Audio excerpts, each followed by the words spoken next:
Okay, for today's rest video, I wanted to go over like my kind of base diet and supplements at the moment. Uh, Obviously, this isn't my full diet, of course, but this is going to be stuff that's like more kind of standard throughout the course of a week, sort of thing. Supplements, they're like my stock standard. I have them before bed every night because when are you recovering? When you sleep, you are fasting. So therefore, that means you kind of want to have a bit higher protein and fats, lower carbs to slow your digestion down a bit as well, so you can actually absorb as much as you can from the supplements. And this will be over like choices like specific types, like let's say magnesium glycinate. You're going to have that instead of chelate because much more bioavailable. Okay, but to me, yeah, how I have all my supplements before bed. Obviously, it doesn't really matter when you have them, like so much. As long as you're having same as your macros, as long as you're having them over the course of your day or whatever, like that more so matters, you know. But then again, it comes into things like when you work out, you want your pre and post carbs way more essential, lower fats, because you want to digest and absorb all those carbs and sugars very, very quickly.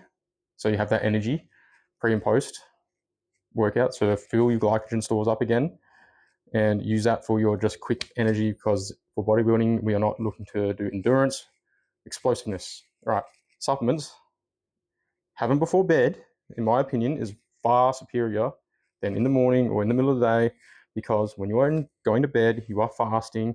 Your body is time. It is time for your body to recover. Therefore, wouldn't you want to just flush your body with all your nutrients, especially from a higher fat and protein meal, a bit lower on the carbs because you don't need that quick energy. But then you have things like low glycemic index, low GI, carbs. But to me, it's like, well, it makes more sense to have healthier fats, higher protein, lower carbs before bed, slow your digestion, absorb as much as you can, have your supplements then, so you're actually going to boost your recovery, in my opinion, much more. Therefore, my stock standard, creatine mono, come on, most research supplement of all time. I think everyone has been underdosing it. In my opinion, I was someone that would just have 3 grams or whatever. I have 10 grams of creatine mono every single day, and I'm only about 73 kilos. And to me, it's made a massive difference. All that intramuscular water retention, nuts. And not even that, mental clarity benefits you get from having such a high dose of creatine is night and day. Like, it actually makes a difference. Also, with that, was that one? D3. I'd be someone that would only have like 2 or 3,000 IU. I have 10 of this as well. 10 grams of creatine, 10,000 IU of D3. Combo is nuts.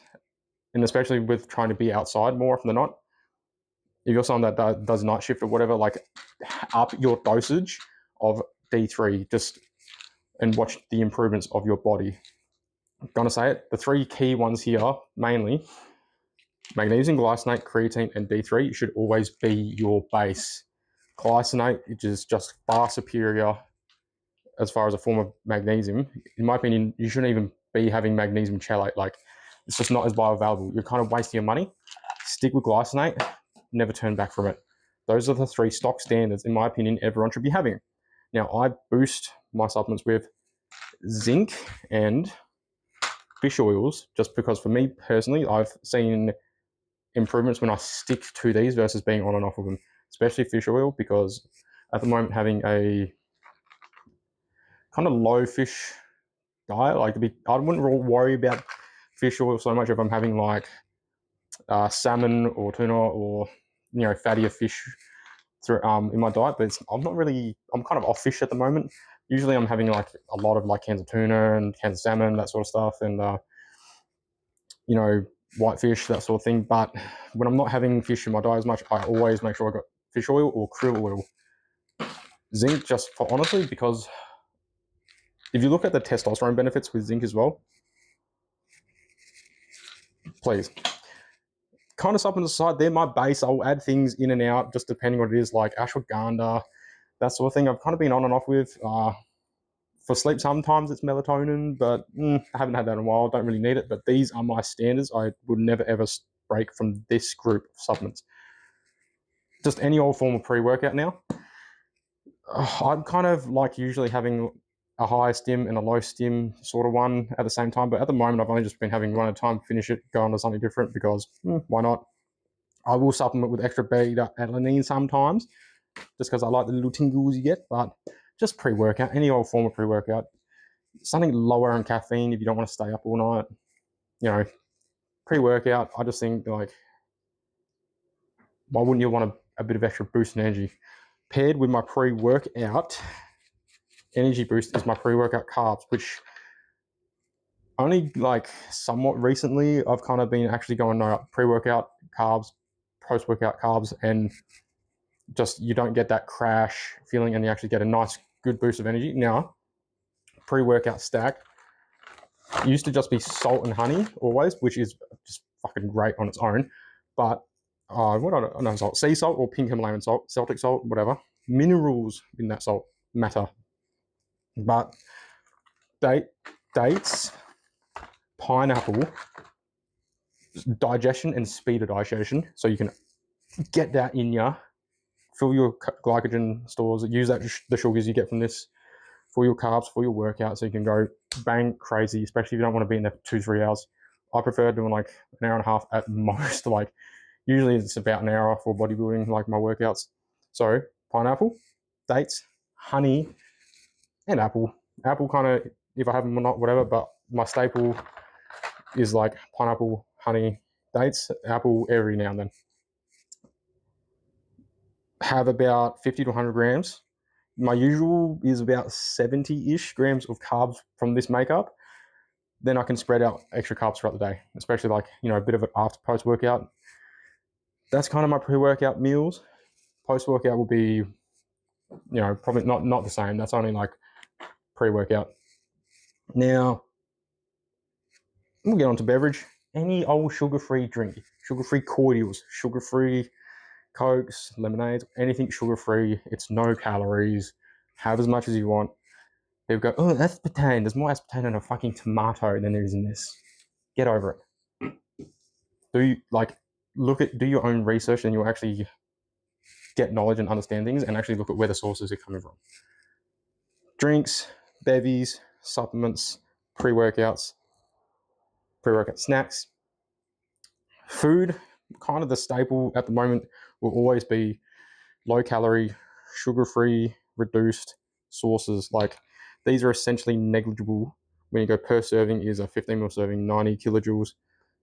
15 ml is a 40 kilojoules. So this is even half the kilojoules of this. Like they are basically negligible, and especially if you're not dumping a lot on, you do a nice adequate serve, you are fine.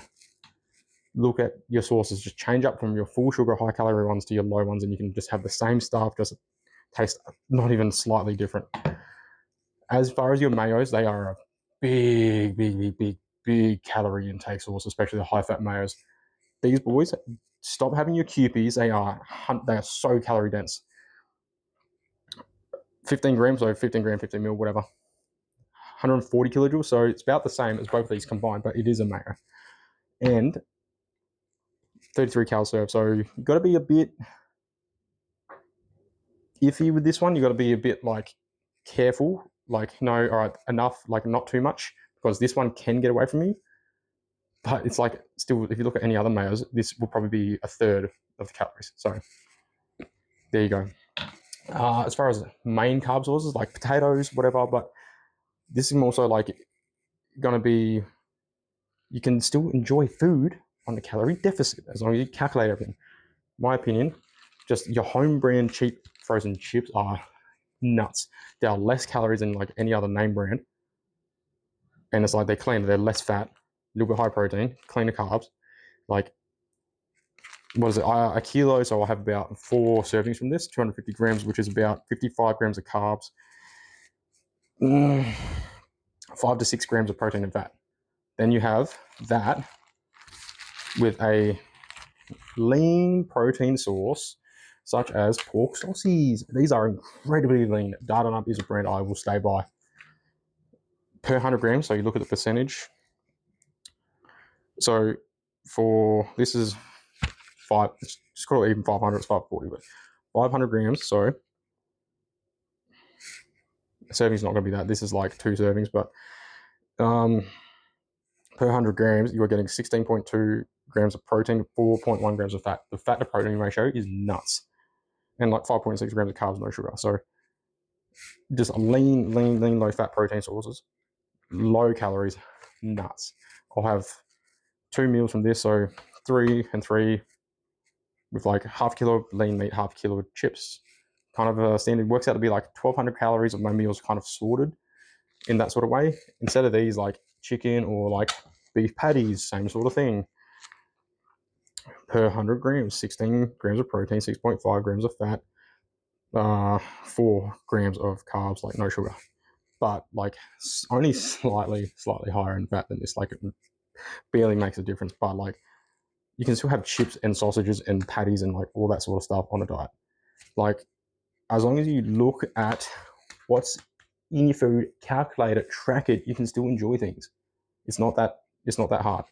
Just make it a priority to actually look at what you're doing. You don't need plain potatoes, plain broccoli, plain chicken breast.